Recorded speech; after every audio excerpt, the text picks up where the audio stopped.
Hello बच्चों, let's read this question and the question says that when an object is placed at a distance of 36 centimeter from a convex lens, an image of the same size as the object is formed.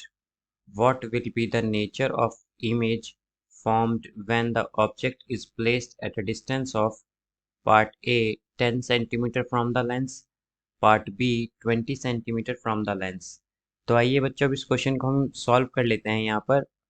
तो इस question में जो बच्चों हम की concept use करेंगे वो हम यूज़ करेंगे इसमें की कॉन्सेप्ट इसमें हम यूज़ करेंगे कॉन्वेक्स लेंस। तो आइए अब हम यहाँ पर देख लेते हैं इस क्वेश्चन में क्या क्या हमें गिवन है। तो जैसा कि हम देख सकते हैं कि हमें यहाँ पर कहा गया है कि ऑब्जेक्ट जो है वो हमने कहाँ रखा हुआ है 36 सेंटीमीटर पर लेंस से, और जो इमेज बनती है वो सेम साइज की बनती है।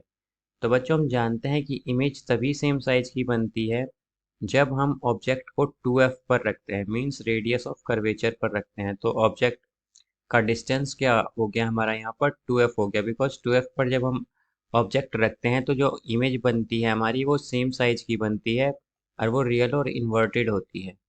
तो यहाँ पर जो ऑब्जेक्ट का डिस्टेंस है हमारे पास वो है 36 सेंटीमीटर। तो हम क्या क्या कह सकते हैं यहाँ से कि जो फोकल लेंथ होगी वो हमारी क्या आ जाएगी 18 सेंटीमीटर। फोकल लेंथ हमारी यहाँ से 18 सेंटीमीटर आ गई है। और यहाँ पर हमसे पूछा है कि what will be the nature of image when the object is placed at a distance of 10 centimetre from the lens.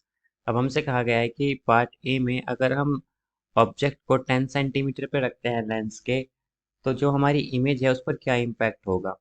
सो बच्चों लेट्स सपोज यहाँ पर ये हमारे पास एक कॉन्वेक्स लेंस है, ये एक कॉन्वेक्स लेंस है और यहाँ पर ये हमारे पास उसकी प्रिंसिपल एक्सिस है, ये फोकस है, ये 2f है मींस रेडियस ऑफ कर्वेचर है, यहाँ पर भी ठीक इसी तरह ये फोकस है, ये रेडियस ऑफ कर्वेचर है, ये हमारे पास सेंट्रल लाइन हो जाएगी और ये ऑप्टिकल सेंटर।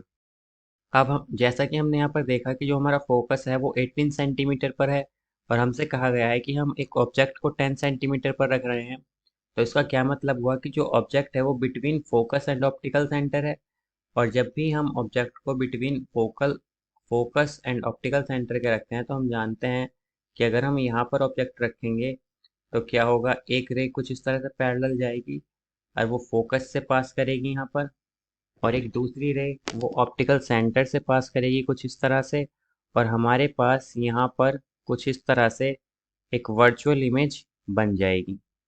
यहाँ पर एक वर्चुअल इमेज बनेगी हमारे पास। तो हम क्या कह सकते हैं कि जो इमेज होगी हमारे पास वो कैसी होगी, वर्चुअल, इरेक्ट, और हम देख सकते हैं कि इसका साइज क्या है, ये मैग्नीफाइड हो गया है इसका साइज, या फिर इनलार्ज्ड हो गया है, मैग्नीफाइड। अब अगर हम बात करें बच्चों यहाँ पर पार्ट बी की, तो पार्ट बी में हमसे कहा गया है कि हमने 20 सेंटीमीटर पर रखा है ऑब्जेक्ट को, हमने 20 सेंटीमीटर पर रखा है। तो जैसा कि हम देख सकते हैं फोकस क्या है यहाँ हमारी फोकल लेंथ क्या है यहाँ पर 18 सेंटीमीटर। तो इसका मतलब हुआ, और जो हमारा रेडियस ऑफ कर्वेचर है वो है 36। तो इसका क्या मतलब हुआ कि जो हमारा ऑब्जेक्ट है वो कहाँ पर है, बिटवीन 36 एंड 18 का। इसका मतलब है कि बिटवीन एफ एंड 2f के बीच में है। और हम जानते हैं कि जब object between F and 2f के होता है तो जो हमारी इमेज बनती है वो रियल और इन्वर्टेड बनती है और मैग्नीफाइड बनती है। तो हमारी जो इमेज बनती है वो रियल, इन्वर्टेड और मैग्नीफाइड बनती है बच्चों, मैग्नीफाइड, मैग्नीफाइड। जब हम ऑब्जेक्ट को बिटवीन एफ एंड 2f रखते हैं तो हमारी इमेज रियल, इन्वर्टेड और मैग्नीफाइड बनती है। So I hope you understood it well. Best of luck.